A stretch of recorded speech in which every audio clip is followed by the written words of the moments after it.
우리 경제 뇌관 바로 가계부채와 국가채무입니다. 그런데 이 가계부채 문제는 최근 잠잠했었죠. 금리가 오르고 3고 현상으로, 그러니까 고물가, 고환율, 고금리, 이 3고 현상으로 경제 전반이 어려워지자 가계부채가 줄어들었던 것입니다. 가계 신용 총액이 2022년 3분기 말 1871조 1000억 원. 그걸 정점으로 매 분기 감소를 해서 올해 1분기에 1853조 9천억 원, 그러니까 1854조 원이었습니다. 그까지 줄어들었습니다. 자, 이제 우리 경제도 가계부채의 망령에서 벗어나는 것인가? 이런 말이 신문마다 나왔습니다. 그러나 그때도 경제 전문가들은 고개를 저었습니다. 특히 금융에 종사하는 이 실물 경제, 이분들이 모두 고개를 저었습니다. 절대 아니다. 한국은행이 매월 발표하는 금융시장 동향을 보면 은행 가계대출은 올해 들어 3월까지는 감소를 해서 1049조 9천억, 아까 말씀드린 대로 이 가계대출이 1050조 정도에 묶여 있었습니다. 이건 은행권입니다. 그런데 4월에만 2조 3천억, 5월에는 4조 2천억, 그리고 6월에는 5조 9천억 원으로 매월 가계대출이 또 증가를 하고 있습니다. 증가폭을 계속 키우고 있습니다. 그래서 6월 말 은행권 가계대출은 1062조입니다. 최근 은행들이 가계대출에 대한 대출 태도도 완화된 것으로 나타나 앞으로도 가계대출이 더 늘어날 가능성이 높습니다. 여기에다 최근 아파트 가격이 슬금슬금 오르면서 다시 연끌 투자, 이게 또 신문에 나오죠. 연끌이 다시 시작됐다는 평가가 있습니다. 가계부채는 왜 우리 경제의 뇌관일까요? 다들 아시죠? 첫째, 올해 1분기 현재 우리나라의 GDP 대비 가계부채 비율은 102.2%입니다. 이걸 어떤 신문은 105%를 넘었다 이렇게 했는데 그건 근거 없는 얘기고요. 사실은 105%는 아마 작년 9월 기준일 겁니다. 그런데 지금 현재는 102.2%입니다. 1분기 말. 그리고 여기에 비해서 미국이 73%, 그리고 일본은 65.2%, EU, 그리고 유로 지역, 유로화를 쓰는 지역은 55.8% 등 주요 선진국에 비해 월등히 높습니다. 둘째, 최근 우리나라 경제 성장률 전망치는 지금 계속 하락하는 추세입니다. 그건 다들 알고 계시죠. 세계은행뿐 아니라 IMF 등 여러 유관기관에서 평가를 하는데 다른 나라의 경제 성장률은 계속 올라가는 거로 전망치를 수정을 하는데 EU에서 독일, 그리고 기타국에서 대한민국, 이 두 나라만 전망치를 계속 낮추고 있습니다. 우리는 1.4%까지 낮아졌죠. 그리고 내년에도 1%대를 벗어나지 못할 것이다. 이런 평가를 받고 있습니다. 우리 경제 성장률 전망치요, 2021년 4.1%에서 2022년 2.6%로 낮아졌고, 그리고 올해는 방금 말씀드렸다시피 1%대 성장률입니다. 경제 성장률이 하락을 하면 소득이 쉽게 늘지 않기 때문에 이 가계부채를 갚는 일은 훨씬 어려워집니다. 기업도 기업의 부채를 갚는 일이 훨씬 힘들어집니다. 자, 셋째, 시장금리는 약 12년간 이어지던 하락세를 마감을 하고 2020년 중반부터 상승하기 시작해서 현재 매우 높습니다. 거의 최고점입니다. 그만큼 부채 상환 부담이 더 커진 것입니다. 즉, 집값이 폭등하던 2020년이나 2021년 냈던 빚이 소득이 늘지 않아 원리금 상환 부담이 아주 커진 상태라는 얘기입니다. 그런데도 말입니다. 이 가계부채가 다시 늘고 있습니다. 놀랍지 않습니까? 이 고금리에 가계부채가 다시 늘고 있다. 그런데 이 경기가 이렇게 좋지 않은 상황에서 가계부채를 잡겠다고 기준금리를 올리기도 어렵습니다. 기준금리를 0.25%포인트만 올려도 우리 경제는 휘청합니다. 자영업자들이 다 무너질 수가 있습니다. 중산층이 붕괴합니다. 여기에 우리 경제는 과거 IMF 사태 때와 달리 또 다른 외관들을 안고 있습니다. 바로 기업 신용은 2,400조, 기업이 빌린 돈이 2,400조, 정부의 국가 채무는 1,067조. 솔직히요, 이 가계부채에 지금 빠져가 있는 게 또 있습니다. 바로 전세금입니다. 그러니까 1,840조, 1,850조를 오락가락하는 이 가계부채 총액수에 전세금 한 800조에서 900조를 더하면 어떻게 될까요? 우리 가계가 안고 있는 부채 엄청납니다. 그래서 이 기업신용, 정부의 국가채무 1,067조, 여기에다가 진정 가계부채를 다 합하면, 사실 이게 다 합한 걸 매크로 레버리지라고 합니다. 이걸 다 합하면 사실 엄청난데요. 전세금을 빼고서도 이미 5,200조를 넘었습니다. 말하자면 국내 총생산 GDP의 3배 정도라는 겁니다. 그 중에서도 가장 심각한 것은 물론 가계부채입니다.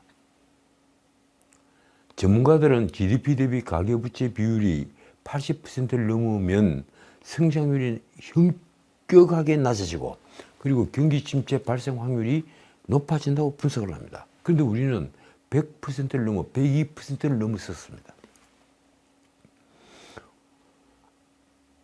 다시 말씀드리지만 우리나라 GDP 대비 가계부채 비율이 102%를 넘어선 상황이어서 가계부채 관리가 특히 중요하다는 얘기입니다. 국제결제은행 BIS 통계를 보면 세계 주요 43나라 중에서 우리나라보다 가계부채 비율이 높은 곳은 딱 두 군데입니다. 하나는 금융의 황제국 스위스 128.9%, 그리고 호주 113.6% 뿐입니다. 이러니 국제통화기금 IMF의 경고가 예사롭게 들리지 않는 겁니다. 이렇습니다. 한국의 가계부채는 가처분 소득의 190%를 넘어 OECD 최고 수준으로, 중소기업의 절반은 이자도 갚지 못하는 한계기업이다. 이 정확한 평가입니다. 저는 여야를 떠나 진보 보수를 떠나 윤석열 정부가 바로 이 점을 통찰해야 된다고 생각을 합니다. 이 우리 중소기업의 절반 정도는 금리를 조금만 올려도 파산을 하는, 그래서 중산층 붕괴의 중요 원인이 될 수 있는 한계 기업들이다. 이 중소기업을 보살피고 도와주고, 그리고 또 상속에도 좀 유리한 점이 있도록 여러 가지 법령을 바꿔주고 이런 제도적 지원이 필요하다는 얘기입니다. 자, 이러니 고위험 가구 대책도 아주 시급합니다. 고위험 가구 뭔지 아십니까? 바로 소득 대비 원리금 상환 비율, 그걸 DSR이라고 그러죠. 소득 대비 원리금 상환 비율이 40%를 초과하고 자산 평가액 대비 총부채 DTI가 100%를 넘은 가구입니다. 그걸 고위험 가구라고 그러죠. 지금 대출금리가 1% 상승할 경우에 고위험 가구 비중이 3.5%로 증가하는 구조라고 합니다. 이게 경제 전문가들이 내놓은 결론입니다. 그래서 우리나라의 경우에는 금리를 0.25%포인트 올리는 것도 굉장히 조심스럽다는 겁니다.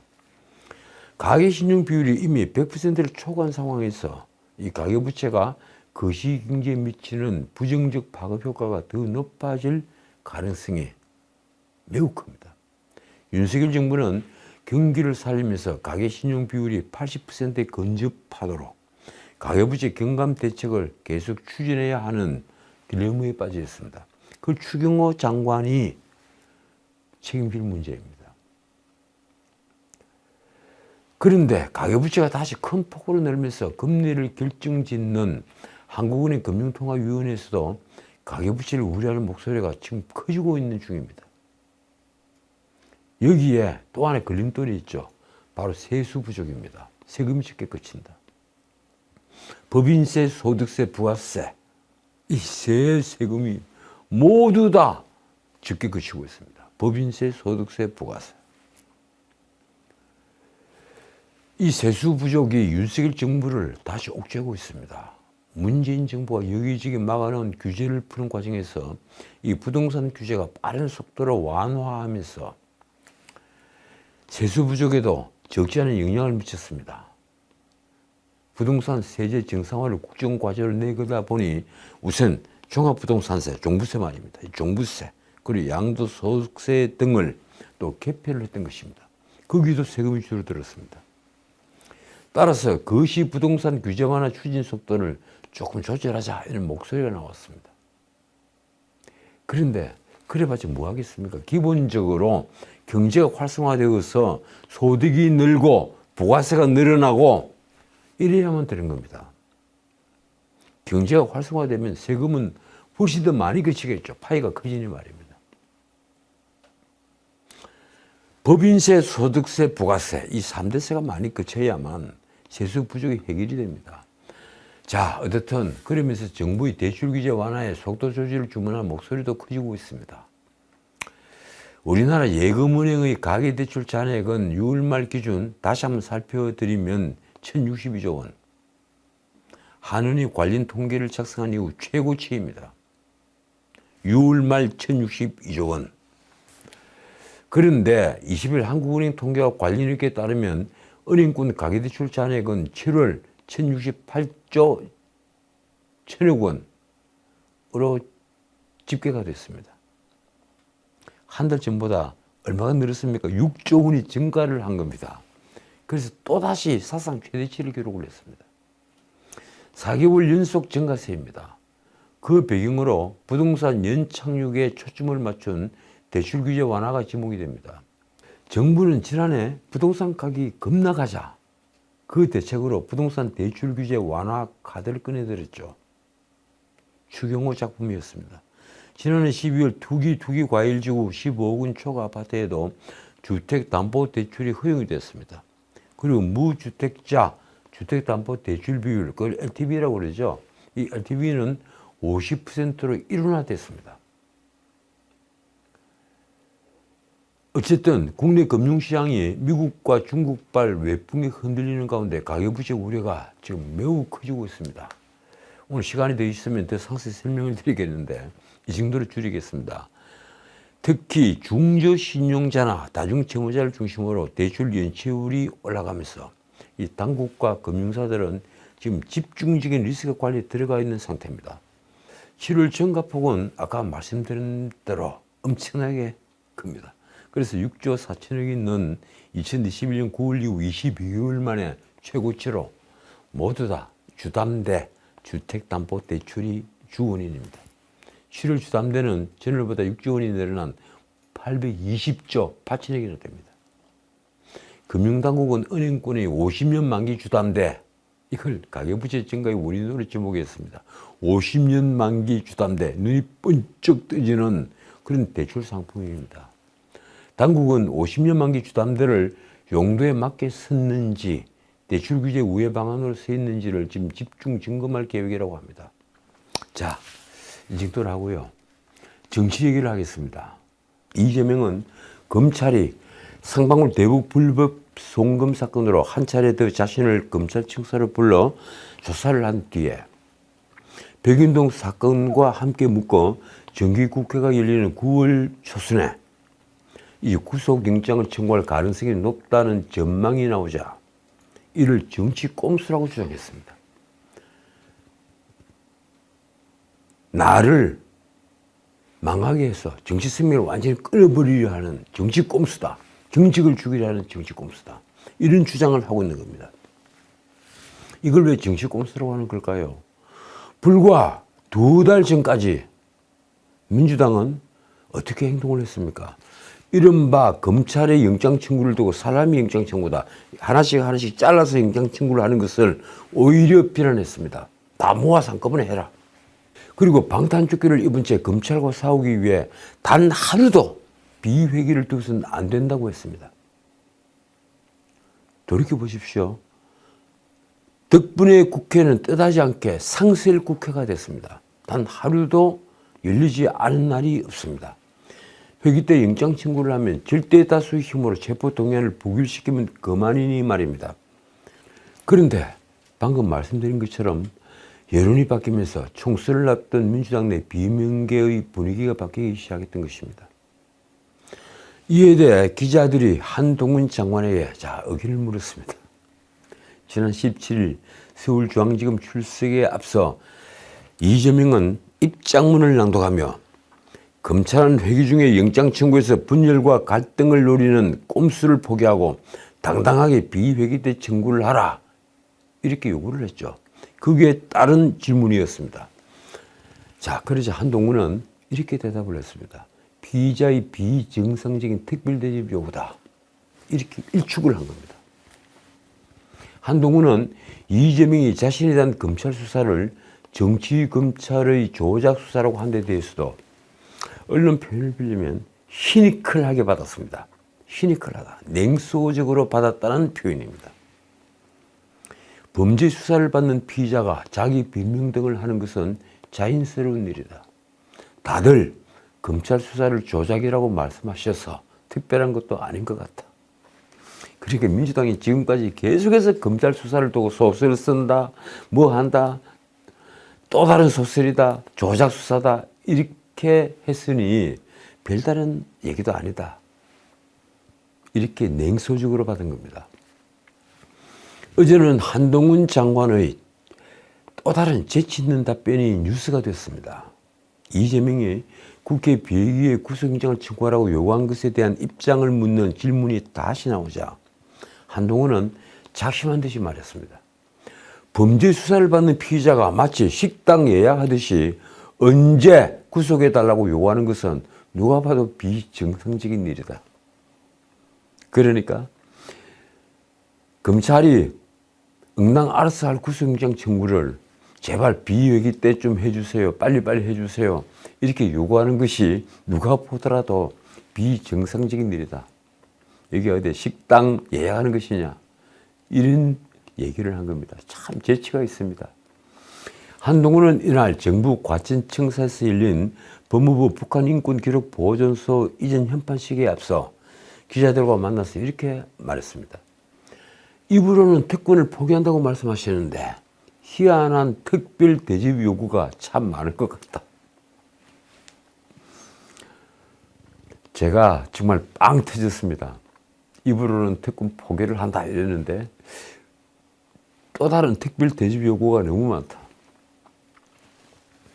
어쨌든 이재명의 발언 이후에 민주당 의원들은 비회기 중에 영장 청구라는 이 대표의 주장에 지금 힘을 싣고 있습니다. 참 일사불란하다고 할까요? 하루도 방탄국회를 쉴 수 없다며 3일째까지 국회를 열는 때가 엊그제 같은데 말입니다.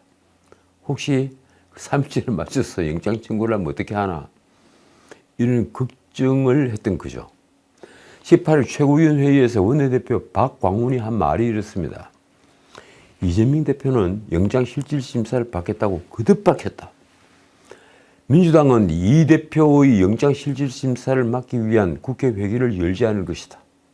국민의힘도 8월 임시회의 중에 비회기 기간을 두는 것을 거부하지 않을 것으로 기대한다. 그러니까 박광훈이 하는 말은 과거 국민의힘의 권성동처럼 설령 회기 중에라도 의회를 중지를 하고 비회기를 만든 다음에 직접 가서 영장실질심사를 받겠다. 여기에 좀 동조를 해달라, 이 얘기입니다. 그걸 권성동 모델이라고 그러죠. 고민정은 18일 라디오에 출연해서 이재명 대표의 구속영장을 비회기 중에 청구하기를 요청한다, 이렇게 말을 하기도 했습니다. 이 고민정 의원도 참 재밌습니다. 그 라디오에서 마치 본인이 민주당을 대표하듯이 구속영장을 비회기 중에 청구를 해달라, 이걸 요청한다, 이렇게 말을 한 겁니다. 구속영장을 청구해서는 안 된다는 게 아니라 제발 비회기 중에 청구해 달라는 게 또 이상합니다. 그러니까 민주당 모두가 이재명 대표의 이번 범죄 혐의는 반드시 영장을 청구할 수밖에 없다, 이걸 알고 있는 겁니다. 박범계의 압박도 아주 재밌습니다. 검찰이 자신이 있다면 비회기 중에 영장을 청구하라. 이것도 무슨 귀신 신화를 까먹는 소리입니까? 자, 어떻든 이재명 구하기 전략이 바뀌자 어느 순간에 모두 태도를 바꾸는 놀라운 사태가 벌어진 것입니다. 그렇지 않습니까? 민주당의 일사불란함. 이건 정말 놀라운 현상입니다. 언론과 정치권에서는 민주당이 이재명 사법 리스크 최소화에 나섰다. 이렇게 보고 있습니다. 총선이 멀지 않았는데 회기 중에 구속영장이 청구돼서 이재명 방탄 논란이 되풀이되는 것만은, 그런 문제로 신문 일면에 도배가 되는 것만은 막아야 한다는 것입니다. 아까도 말씀드렸지만 만약 회기 중에 구속영장이 청구되고 체포동의안 표결 절차를 거치게 되면 어떻게 될까요? 민주당은 아마도 친명계와 비명계 갈등을 감추지 못할 것입니다. 지난 2월 27일이죠. 이재명에 대한 첫 번째 체포동의안 표결이 이루어진 날 말입니다. 그 표결이 이루어졌을 때는 표결 직후에 민주당 내부에서 수박이라고 불린 반란표 색출로 홍역을 알았습니다. 겉은 파란데 파란 줄이 쭉쭉 쳐져 있는데 속을 깨니까 이건 민주당 같이 파랗지가 않고 국민의힘처럼 빨갛더라. 그래서 수박이다. 참 수박 풍선을 밟고 터뜨리고 온갖 짓을 다 벌였죠. 당시 이재명 체포동의안은 반대 138표로 가까스로 부결이 됐습니다. 민주당 의원 169명은 모두 참석을 했는데 찬성표는 139표가 나왔습니다. 그때 재적 의원이 299명이니 11표만 더 나왔으면 이재명 대표는 어쩌면 구속이 됐을지 모릅니다. 자, 그러자 민주당 내부에서도 충격을 받았습니다. 이재명 체포동의안이 기대했던 압도적 부결이 아닌 것으로 드러나자 이재명의 리더십이 타격을 입은 것은 물론 당장 정치권에서는 민주당 분당 시나리오까지 나왔습니다. 친명계 비명계 이제 갈라서자, 이런 얘기가 나온 겁니다. 어쨌든 그 후에 민주당은 공개적으로 전략을 바꿨습니다. 민주당은 의원총회에서 불체포 특권을 포기하겠다고 결의하기도 했습니다. 혁신위가 제안을 하고 그리고 한 20일 동안 그걸 거부를 하다가 끝내 받아들인다 이렇게 결의를 했죠. 다만 조건이 하나 붙었습니다. 정당한 영장 청구라는 조건을 내걸었습니다. 따라서 회기 중에 영장이 청구된다면 친명계 의원들을 중심으로 정당하지 않은 영장 청구라는 주장이 나올 가능성을 배제할 수 없게 해두었습니다. 자, 어쨌든 8월 임시회는 어떻게 되는 걸까요? 국민의힘은 8월 임시회 중에 비회기 기간을 두는 방안에 대해 공식적으로는 동의하지 않았습니다. 한편 벌써부터 이재명 구속 이후가 언론이 관심이 되고 있습니다. 아마 관심 있는 분들은 인터넷에 뉴스 검색을 해보십시오. 이재명 구속 이후 이렇게 함쳐서 검색을 해보십시오. 여러 가지 해설 기사가 나올 겁니다. 검찰의 영장 청구로 이재명이 구속되더라도 결코 당대표 자리에서 물러나면 안 된다는 주장이 지금 당내 친명계를 중심으로 잇따라 나오고 있습니다. 이 경우에 이재명이 구속 이후에도 사퇴를 거부하면 이른바 옥중공천이 다음 총선에서 옥중공천이 현실화될 수 있습니다. 공천권은 당대표가 쥐고 있기 때문입니다. 검찰이 정기국회가 시작되는 9월 1일 이후 이재명 구속영장을 청구하고 구속이 됐을 때 자, 민주당은 어떻게 할 것인가? 아니, 어떻게 될 것인가? 친명계 사선, 이 친명계의 좌상이라고도 하죠. 이 정성호 의원은 어제 라디오에서 이렇게 말했습니다. 정기국회 과정에서 당대표가 구속됐다고 사퇴를 하면 더 큰 혼란이 있다. 어쨌든 임기가 있는 당대표인이 말이다. 임기가 있으니 임기가 내년 8월까지죠. 이러니까 그때까지 사퇴할 수 없다. 공천권을 끝까지 행사해야 한다. 이 주장을 하는 겁니다. 이재명의 임기는 말씀드렸다시피 내년 8월까지입니다. 또 다른 친명계 박찬대 의원도 고민을 숨기지 않았습니다. 그는 이틀 전 17일 라디오에서 이렇게 말했습니다. 영장이 발부되기 어렵지만 만에 하나 발부되면 어떻게 해야 하나 플랜 B에 대한 고민도 있다. 자, 그러면서도 구속되더라도 이재명 대표 중심으로 결속 가능성을 묻는 질문에 필요하다면 그것도 가능하지 않나 생각한다고 말했습니다. 친명계 의원들이 이렇게 나오는 것은 이재명이 구속된 뒤에 당대표에서 만에 하나라도 물러나게 되면, 그래서 공천권까지 내려놓으면 자신들이 미래도 없기 때문일 것입니다.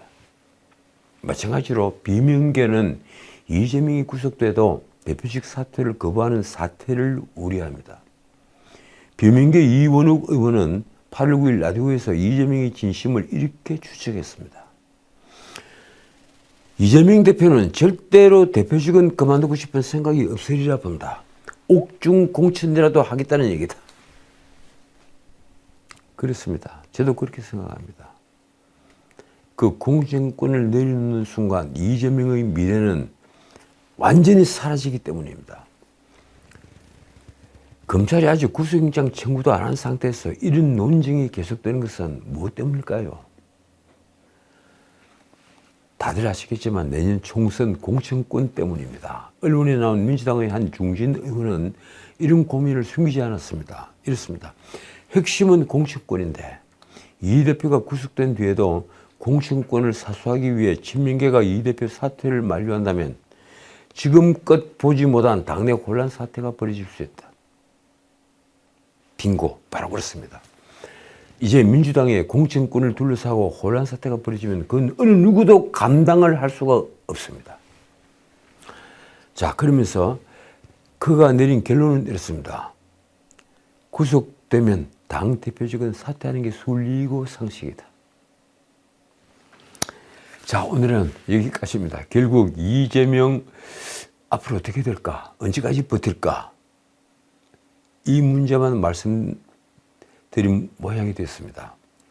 어제 국회에서는 이동관 청문회가 열렸죠. 통과 의뢰. 어차피 임명을 하는 겁니다. 그래서 망신주기 청문회. 그리고 총선이 얼마 남지 않았는지 민주당 의원들도 대답은 듣지 않고 본인에게 마이크가 왔을 때 계속 말만 하는 그런 이상한 청문회가 됐습니다.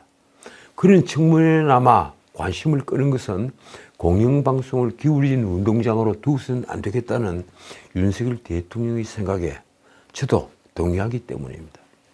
제가 방송 생활 30년 넘게 하고 있지만 정말 이대로 두면 우리나라 공영방송은 망합니다.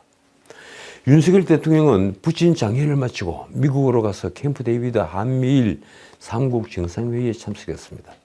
아까 모두에 말씀드렸다시피 한미 정상회담이 먼저 열렸습니다. 캠프 데이비드 회의에서는 3국 간의 한 라인을 구축하고 위기 시에 서로 협의하는 의무를 서약하는 별도의 문서를 채택할 예정이라고 미국 백악관이 밝혔습니다. 세상은 이렇게 바삐 돌아가고 있습니다. 저는 대한민국에 이 한반도에 복이 있다고 생각합니다. 우리가 어렸을 때 가장 일찍 배운 속담이 있죠. 학교에서 제일 먼저 배운 속담 말입니다. 뭐 난 놓고 기억자도 모른다 이런 속담도 있습니다만 제 기억은 이렇습니다. 하늘은 스스로 돕는 자를 돕는다. 하늘은 스스로 돕는 자를 돕는다. 그 말 뒤에 어른들은 늘 이 말씀까지 가르쳤습니다. 지인인사 대천명.